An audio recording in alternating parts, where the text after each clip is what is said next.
Okay, so since we are on the topic of newborn, and I talked about this a while ago, um, I thought I'd do a follow-up video to chat a bit more about how to avoid, eliminate, or reduce the 4 month sleep regression. Now, I'm not sure how much you know about the 4 month sleep regression. Most people say, oh, it's just something that you have to work through. It's something that's just going to happen to you. You can't avoid it. Get ready for it. Your life is just going to be so horrible for the first, for that particular month until your child grows out of that. And then some people say, my child never grew out of that. What is the deal with a 4 month sleep regression? Now, I want to debunk some myth here, and I want to really be able to give you some hope. If you're a mom of a baby that's 3 months old or less, there is actually a way around it to avoid or completely bypass. I love the word bypass because it's like, oh yeah, 4 months of regressions here. I'm just gonna go around it and completely say, oh, bye. Don't have to go through you, so to speak. Okay, so I have been able to bypass the 4 months of regression with both my boys. My first one, I kind of was able to reduce it slightly.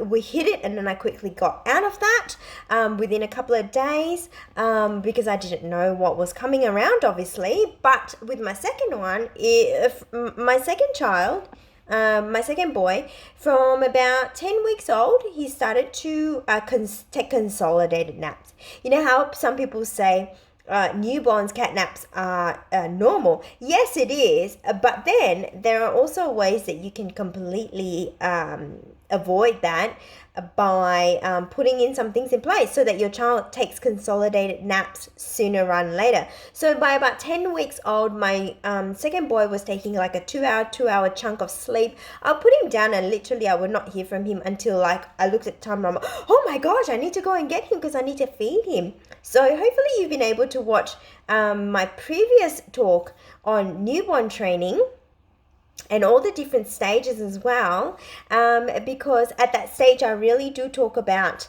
when is the time to have a routine and all that kind of stuff as well. So my second son was able to do that by 10 weeks, so he was a little bit earlier, obviously because I started from day dot, and so wherever you're at, okay, if you're currently going through 4 months of regression, then, there is a way out of that, and you can do some things to get out of that.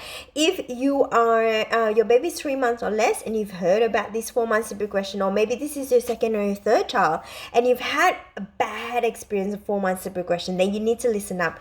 Okay, so I'm going to give you the tips. Okay, so firstly, I want to address what is 4 months of regression. 4 months of regression, the word regression just means that what you thought about sleep all of a sudden fell apart. It's not really a regression, so to speak. It's actually a brain upgrade. So your baby used to sleep like this, okay?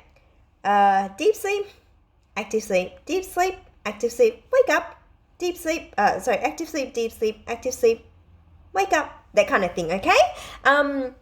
That's before, I would say, starting from about 8 weeks, okay, and younger. And then starting from there, the brain start to change. It's like having an upgrade. It's like you used to drive this old rickety car, and then now you're like driving a Ferrari, okay? Like it's literally day and night change. So your brain starts sleeping in cycles. You would have heard sleep cycles before.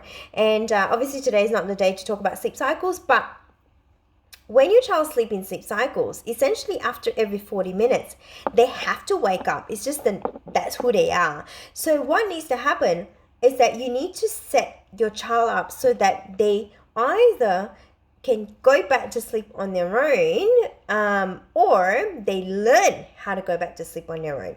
Okay, there's actually a difference there.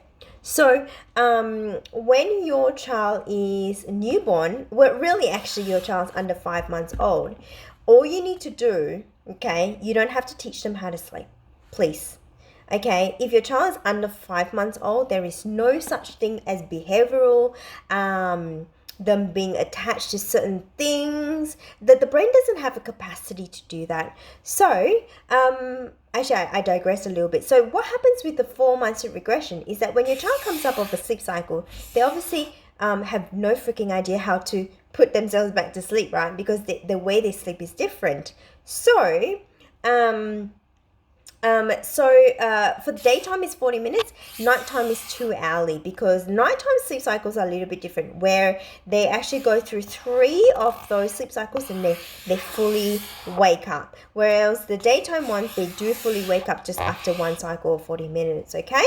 So if your child's waking up every 2 hours overnight and every 40 minutes for daytime sleep, then we consider this as, okay, you're going through a 4 months of regression, but really the way out of it is sleep science. Okay, so like I said before, if your child is under 6 months of age, the brain does not yet have the ability to attach emotionally to a particular association. Okay, so they just need help to go to sleep. They're not attached to it. Whereas like an older child, you would find that, okay, they are actually attached. You need to sort of work through and how to change that association. So, which is good news, okay? So if you want to avoid or bypass or reduce the 4 month sleep regression that you already have, then it all comes down to science, okay? And so really at this age, around 12 to 16 weeks, your wake windows should be around 2 hours. And some of you moms will be like, oh my God, 2 hours, my child can't even handle 1 hour.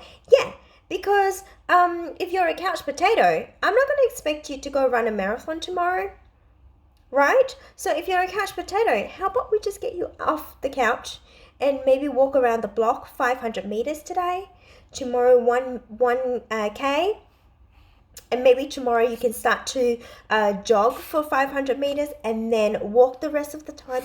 And then the next day you might be able to jog for that whole 1K. And then the next day you might be able to try and push yourself to 1.5K. And next to 2K. So the wake windows are the same. Sleep science is the same, okay? You're going to stretch up. You can go back to one of my other videos talking about wake window as a stamina as well. So this is the key here, okay? If your child doesn't have enough sleep pressure, when they come through the sleep cycle, this is what's happening, okay? They go, well, I kind of had a little bit of sleep already.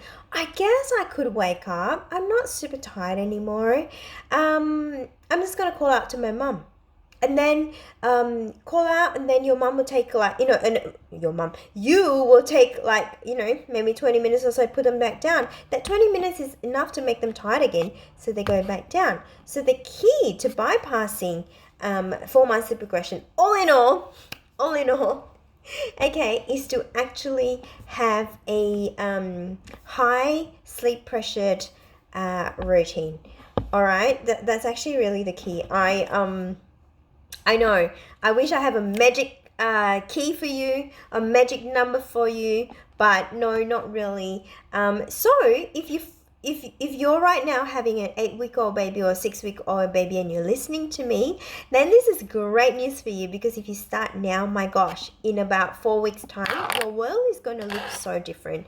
Okay, and really ideally, what I normally say is by the time you're 16 weeks, your baby should already have a set scheduled day in, day out that they are nailing. Okay, so you've got really 16 weeks, well, really about 4 to 6 weeks from 10 weeks on to sort of work through that. That's how I bypassed the 4 months of regression, is to actually not necessarily pick up a routine from a book or anything like that, but to identify what is the sweet spot when I put my child down. He is so tired but not overtired that when he comes through the sleep cycle, he's like, oh my God, I'm still so tired, I'm just going to go back to sleep. That is essentially what you want, okay? And then when you have bigger wake windows during the day, once that obviously he can handle, but he's already been stretched, he's a marathon runner, right, for his age. Then at night, he's already done so much wake time, most of the sleep can be allocated for night time. I hope this makes sense. It's a bit of a longer video, but hope this has been helpful for you. If you've gone through 4 months of regression, you don't know how to get out of it, then please feel free to reach out. But yeah, it's actually not super hard, but you just need to be able to have specific I guess, wake windows and feeding routine that works, okay? To get out of that. So I hope this makes sense. Talk soon. Bye.